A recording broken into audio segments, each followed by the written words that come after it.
In Melissa's memory, and so no other family would have to endure the pain his family suffered, he began advocating to strengthen the habitual offender laws in Massachusetts.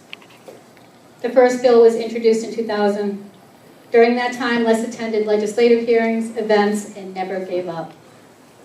His efforts were successful, and in 2012, when the bill was signed into law by Governor Patrick, we are proud to present Les with the Spirit of Compassion Legislative Award.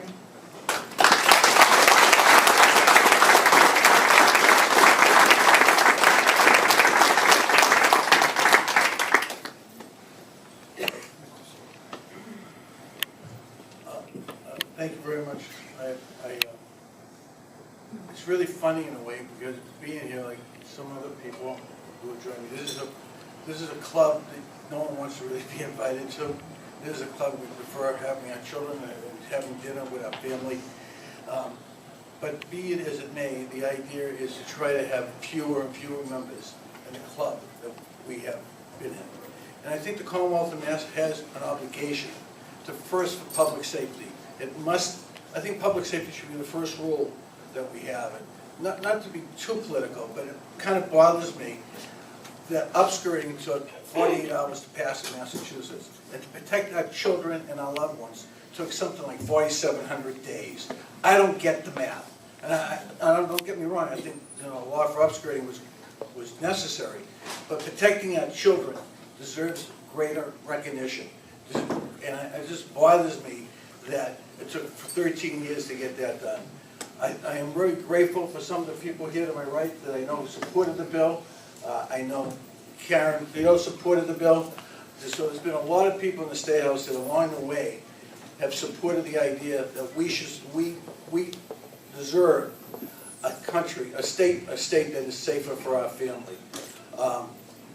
And I'm here because, like other people you've heard, it's a nightmare. I lie in bed at night, I'm alone with myself, and I think of what happened to my daughter, 27 years old, and think about this. She's in the woods in Halifax, tied to a tree, arms and legs, naked, and she's raped. I can't imagine the horror that girl, my daughter, has lived through. And it bothers me so much that I'm fighting this battle to try to make sure other innocent people never have to live that nightmare. And with the help of people to my right, some of the representatives in Karen, I think that we can make the bills better, and I think public safety should be number one. And tonight, I feel really honored because a lot of times I'm speaking in an environment that's not really friendly to this. And this group, I feel really at home. I feel like I have compassion and love and understanding, and for that, I am really grateful. Thank you.